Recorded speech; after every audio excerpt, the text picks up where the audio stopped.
Hey guys, Jamie here with Progressive Programming, talking about our upcoming month, November. Real quick, I want to dive into our last month, which was the beginning of our current training phase, the capacity building.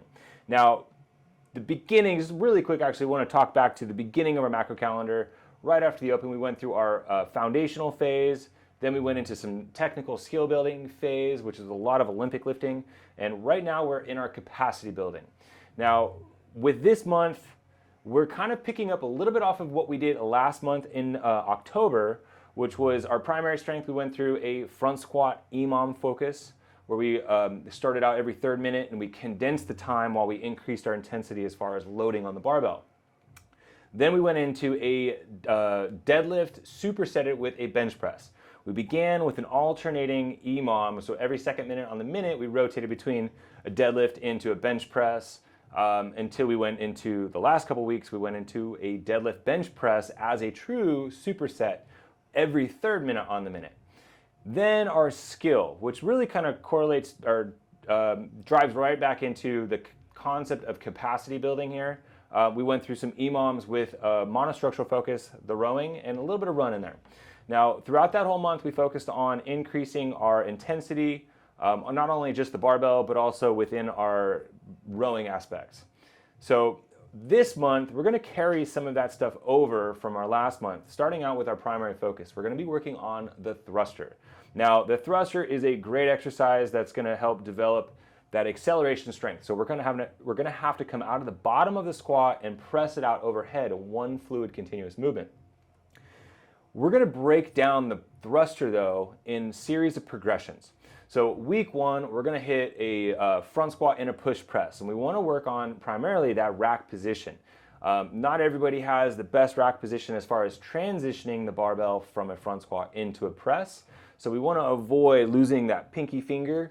So throughout this whole month, we want to really focus on improving our positioning on the thruster alone, which will then have it'll translate into better positioning when we get into clean and jerks and other movement patterns down the road. So week one, we're going to break down the front squat and a push press. Week two, we're going to go decreasing some of the reps, but we're going to go front squat, push press, and then add a thruster to it. And we're going to continuously take away some of those movements until we get to just a thruster. So front squat into a thruster, week three, week four, we're going to establish a 3-rep max on the thruster. Now keep in mind, all of these complexes are going to be coming from a rack, so we can really work on getting ourselves into a good position versus having to clean the bar and then find that position that way. Now, going into our secondary strength, we are going to continue on the deadlift, but we're going to eliminate the superset. Now, the goal here is this is going to continue to transfer over into the acceleration aspect of this particular training phase. Now, or training month, this November month's theme is accelerated strength. Now, when we look at the deadlift, we want to think about working in a capacity where we're able to maintain consistency as far as the pulling from the ground, but we want to think about accelerating through the middle. So once we bring that bar off the ground, we want to really focus on driving the hips forward as the bar passes the knee, so we can reach that extended position quickly without allowing ourselves levering out of position.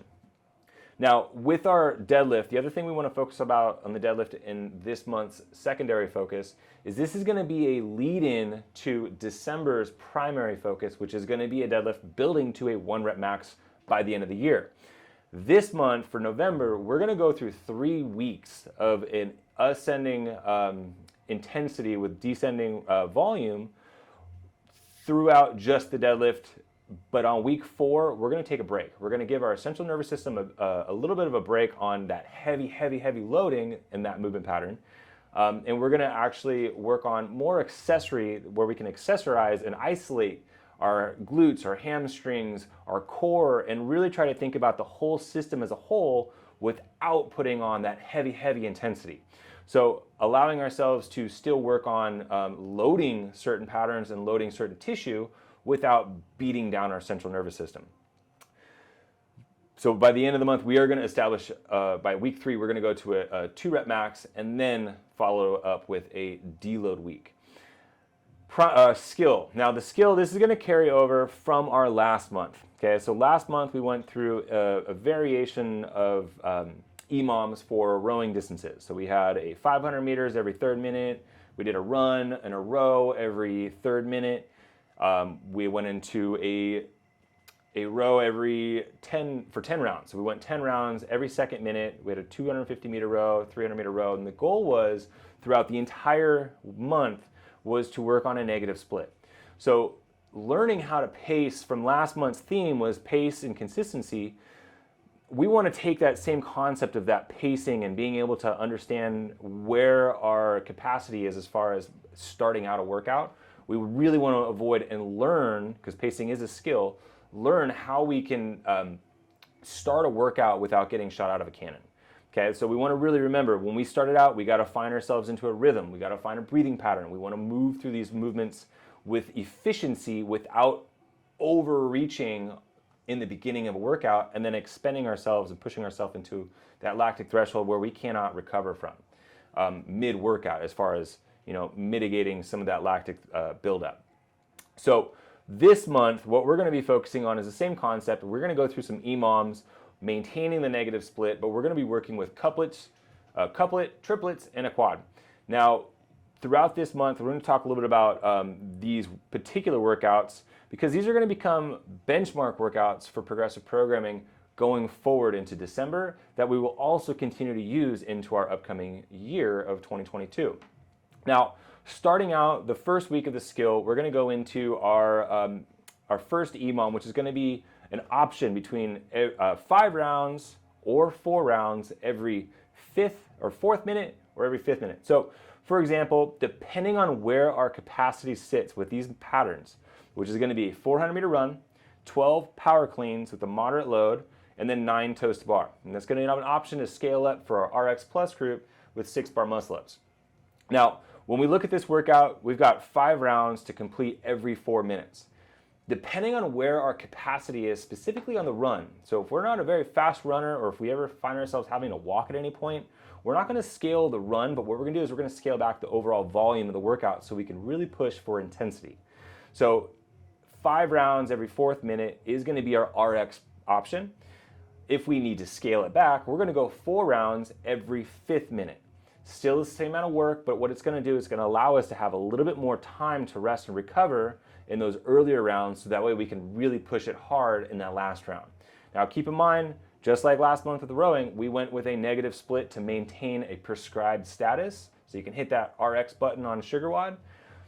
What we got to keep in mind is with these workouts, same concept. We need to pace the first round, use up the whole time frame. So if we're sticking with the 5 rounds every 4th minute, think of it as you have 4 minutes to complete the work. It's not for time yet, but what we have to do is say we finish that first round in 3:30, you have a 30-second rest to recover whatever until we start the next round. Then we have to go with maybe a 3:25 or a 3:20. And we have to constantly chip away at the seconds, with the idea the last round, that 5th round, is for time. So think of it as the first 4 rounds are essentially kind of a buy-in where you're going to sprint and send it on that last round. Okay? So that is week 1. Week 2, we're going to have the same concept. We're working with a negative split. This one is 10 rounds. We've got a triplet here, another triplet. We're going to go 10 rounds starting every 2nd minute.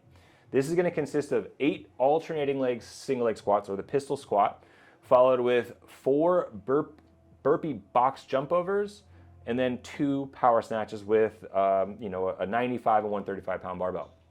Now, looking at this workout, you've got 10 rounds. May sound like a lot, but you've got 2 minutes per round. Use up that whole 2 minutes to where maybe that first round you're finishing it in 155. Use up the entire time so that way you're going directly into the next round without having a rest. So take your rest between transitions. Think about efficiency per pattern. Then as the time gets a little bit shorter, so for example, when we get into round 5, you're going to have taken off some time from each round. So when we get into that round 5 or 3, obviously we're going to be pushing a little bit faster, so we're going to think about faster time in transition and maybe allow a little bit more rest between rounds.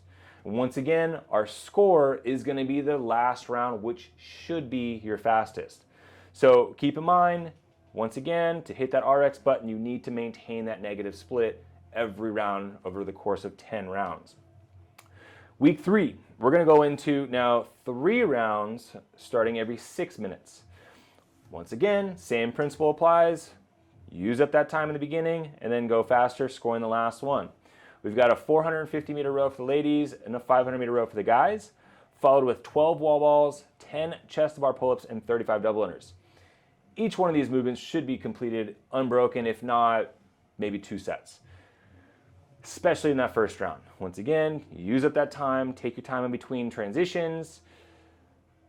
As we get into that second round, we're going to start thinking about, okay, if we hadn't gone unbroken that first one, let's go unbroken the second one. Give yourself a little bit more rest before you start that last round, which is going to be for time. That row is going to take a little bit more out of us when we start thinking about pushing the intensity here. Then our last month. Now this one's going to be a fun one. We have got essentially 3 EMOMs, so 3 separate scored events, which is going to consist of 3 rounds every second minute. So each part, so part A, B, and C, part A is going to be 3 rounds starting every second minute, and this is going to consist of a hang squat clean with a moderate to heavy load into 4 strict handstand push-ups. Remember, you have 2 minutes. Use up that time. Break it up however you need to. Round 1 is kind of like a test round. Feel it out. Round 2, let's kick up a little bit of that intensity. Got to go a little bit faster than the first round. Round 3, send it. Rest 2 minutes before we start the next part. Okay. Part B is going to be the same format. 3 rounds every second minute. We're going to go into 4 hang squat cleans. So we're dropping down 2 reps on the squat cleans, but we're increasing the load to 8 kipping handstand push-ups. We're increasing our skill at the same time, increasing our volume here. Once again, we've got 2 minutes to complete the work.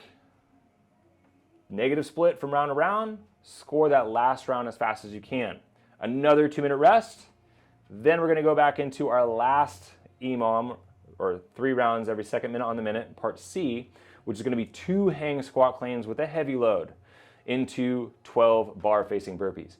So this one's going to be a little bit more, it's going to hit you a little bit harder in the lungs. Okay, we want to move a little bit faster over that bar.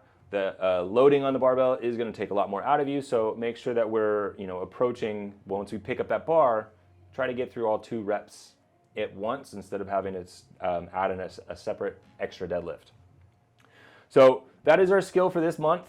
The pacing, and keep in mind, guys, each one of these workouts are going to show up in December as a time or as a task-oriented workout. So each one of them are going to be for time versus in this EMOM format. So we're essentially kind of establishing some data or some baselines as far as how long does it take to do this workout or a round of this. Now, can we maintain that same consistency of pace over the course of the entire workout? So some information that we get to analyze later on as we get closer to December. Now, along with this month, we do have a few other notable workouts. We're going to be hitting Jackie. Jackie is one of the classic benchmark workouts. This is going to be a 1,000-meter row, thrusters with an empty bar into 30 pull-ups. So it's 1,000-meter row, 50 thrusters, 30 pull-ups. Now, for our RX Plus, so if you've done this workout and have completed it in under 6.5 minutes, you're moving pretty quickly. We should probably maybe push it a little bit harder to get a difference, to hit the right stimulus. So our RX Plus version for this workout is going to be Jacked Jackie, which is going to have a slightly loaded bar and chest-to-bar pull-ups an option as replacing just the regular standard Jackie.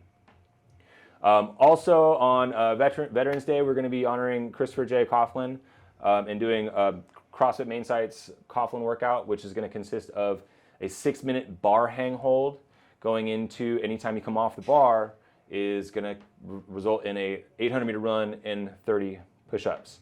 Now, I always try to emphasize this during hero workouts is it's important that not everybody feels like they need to be the hero. And when we approach one of these hero workouts that could potentially involve a ton of volume. So if you're falling off that bar every 20 or 30 seconds, we're going to find ourselves doing a lot of running and a whole lot of push-ups. So what we want to think about is maybe scaling this one back by utilizing a shorter distance on the run, and maybe cutting the reps in half. So depending on the athlete or wherever you're at within this particular workout, just make sure that you're not going to punish yourself. We are honoring a hero, but we don't necessarily have to be the hero, okay? Along with that, we've got the turkey trot. So we're going into Thanksgiving this month.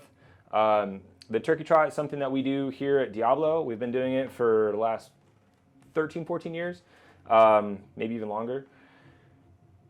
We call it the officially unofficial turkey trot. And on SugarWow, I've added on a PDF document with kind of like an ebook that's a how-to. If you are interested in running a local community event for the turkey trot for your gym community or anything like that, there is a listed go-to how to run it.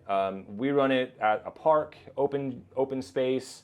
We get together, we do a quick little brief warm-up, and then we go into it. I like to show up early ahead of time and set up different movement patterns and obstacles. So there's a whole lot of information and details as far as how to run that. So make sure you check that out if you're interested. Plan it out ahead of time versus waiting for the week of. We always get a really great turnout. We have 100 plus people show up, friends, family. It's a really fun, cool event. Now, if you are in the gym or you are looking to do another workout, we do have an additional workout. This is going to involve some more running and similar movement patterns that we like to use in our turkey trot events. And then along with that, that's it. Those are going to be our notables for this month, along with our 3 rep max thruster and our 2 rep max deadlift. We're going to be working through our capacity going into December, where we will see the deadlift again as our primary, and we're going to see these skill EMOMs show up as task-focused workouts. So enjoy the month. Have fun, guys.